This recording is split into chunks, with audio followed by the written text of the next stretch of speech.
Hey everybody, Joe here. Today's day 21 of the 30-day daily drawing challenge designed to help you build a daily drawing habit in 10 minutes or less per day. Today, the theme is a creature feature. So, creature features in horror movies are horror movies that involve some kind of a monster, alien, lots of different things. So, for instance, movies like Tremors with the graboids, movies that are heavily creatures like critters, gremlins, um, lots of little bugs and insects like arachnophobia, eight-legged freaks. They don't even have to be that ugly. They could be cute little furry fuzzy animals. Night of the Leapists. Or giant rats, because those are always kind of freaky, like Food of the Gods. Giant bugs, them, ants, anything like that. So, but today, what I'm going to be doing is, this is going to be kind of a doodle day where I'm going to just create a monster, and then try and make it look like there's lots of them.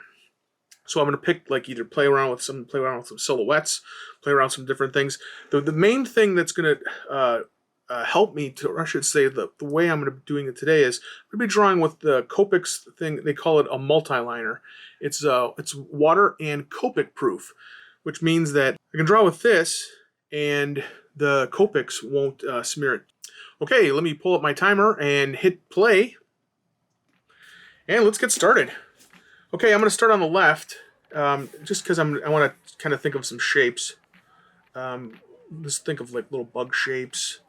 Maybe give them some wings, some creepy legs, some kind of mouth, or just I'm thinking of different little eyes. What kind of how we can do this little scribbly.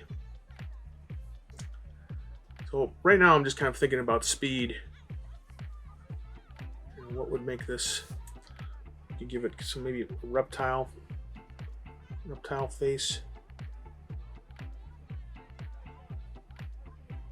This is these are going to be heavy doodles, scribbles, but you'll be able to see how you can kind of take this little bit of a rough and add some color to it to make things look more, to make it look more polished, more finished. Give yourself some better ideas. This way, though, you can play around with a lot of different ideas fast, and give yourself another jumping off point. Because really, we're like I said, right now we're just going to take 10 minutes and see what we can come up with. Let's see, maybe some grabber claw, like some kind of a crab. Give him some claws. Okay, I'm going to shift to this other side because I think I'm going to do something where it's like maybe some kind of a segmented body, right? A big spider kind of a body. Maybe we give it some kind of a tail. And then figure out its legs. Okay, so over here, let's go with kind of an insect-y kind of thing here. We got some eyes here, kind of a mouth. Let's play around with its mouth. Some kind of a weird,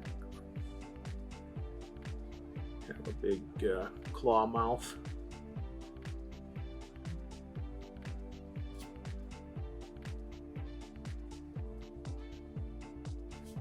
Give it some hair. Through back here with the body, and let's give it some spindly legs.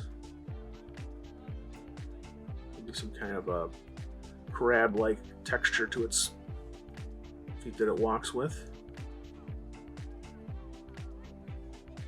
So let's build this out a little bit more. Same kind of thing. Thinking about king crab legs, snow crabs.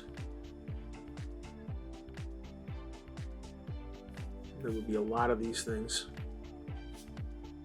We'll give it some better texture on the back.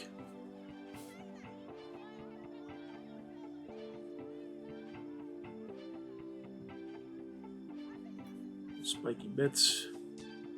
Let's put one of these things over here. Leg, arm. Get some kind of a scorpion back.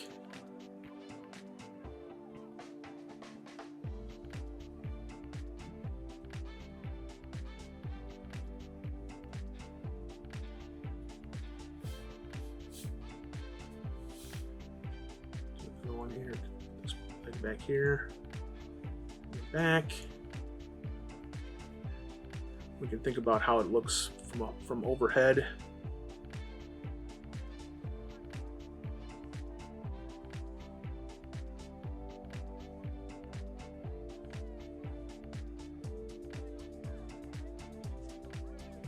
Not perfect, but like I said, these are fast. Trying to get some ideas. Okay, now let's do some colors. I picked purples and yellow. Pick purple, a little bit of yellow, and a bright fluorescent pink. So let's think about the yellow just being its highlights, just like basically the tops. Let's get some the tops of these things of his mandibles and claws. Put some yellow in there. Let's see, doesn't smear at all. Doesn't seem like it, or much. There might be a little bit. Okay. Now let's come through with the light purples.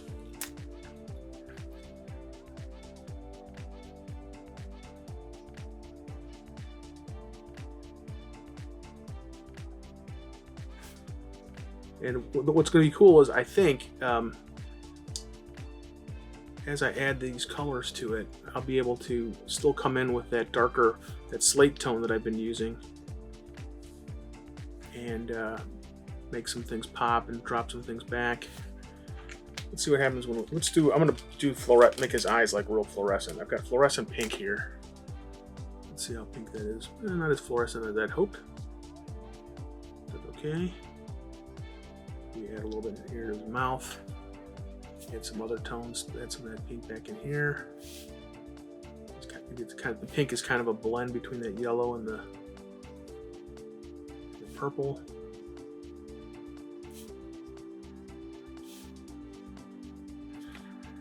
The back leg's got to be a little bit more purple there.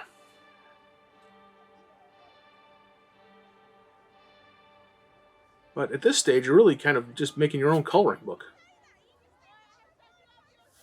And as you can see, I don't worry about being in between the lines too much. Let's color this guy back here too.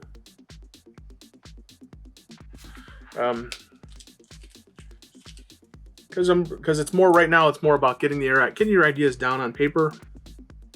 Ooh, this is dark. This purple is pretty dark. Let's get a picture. Be a little bit more careful when I'm working to make things pop forward. Some of that back in here.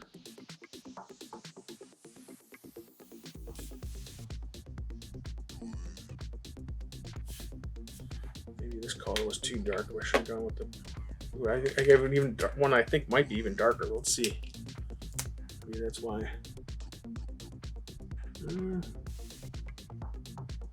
This was probably the one I wanted to use more, but it's all right.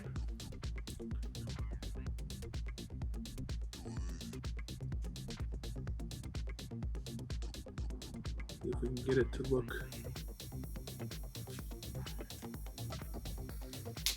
more three-dimensional.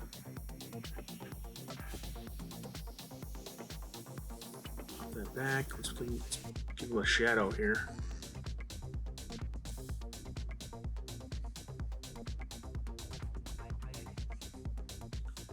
So he has some kind of a weight.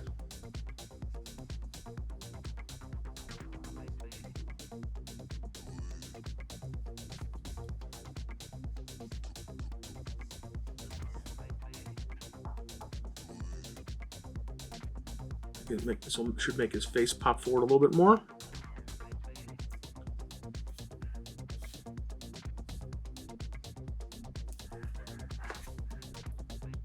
Through here, let's get some more of that. I got a different kind of a pink purple.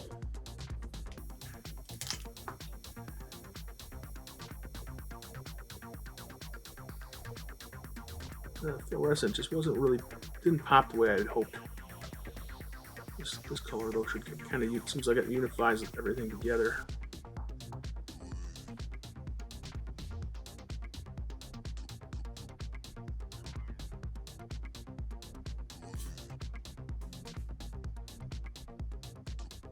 Kind of using this as a blender. They do make colorless blenders, and I think those can be nice, but I tend to use the lighter instead of using a colorless blender, which I always get one. But then I really use for the blending. I really use the a lighter tone. I feel like it kind of works a little bit better.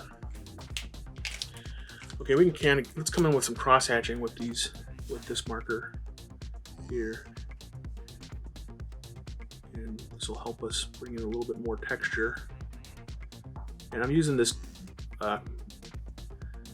this patented cross-hatching technique where I just scribble, and instead of just trying to do too much of a pattern, I'm thinking more about like what can I do to enhance the textures of the creature, rather than just crisscrossing. Oh, that's 10 minutes. Rather than just crisscrossing, let's make this look more segmented.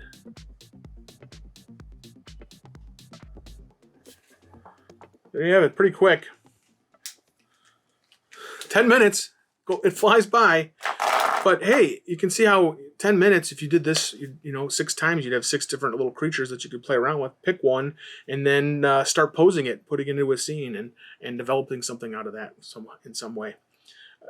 You know, really, just it's all about having fun. And if the key to developing your daily drawing habit is, are you having fun? And if the answer is yes, you are more likely to do it the next day, because why would you do something that's not fun, right? And you don't have to make a lot of time. 10 minutes is really all you need. You could do even less, as long as you sit down. You have basically a little bit of a ritual. Sit down, open up your sketchbook, put your pencil to the paper, and give it a go. You know, 1, 2, 3 minutes, all of a sudden you're like, wow, I've been here for an hour. So hope you had fun. Hey, if you haven't done so if you've made it this far, please give me a like. Share this with your friends. Be sure to subscribe if you haven't done so already. And and hit the bell icon for further notifications or when I post. But I'm currently posting daily. I'm having fun, and hope you're having fun too. If you give a person a reason to smile, you just might get to smile too. So thanks a lot, everyone.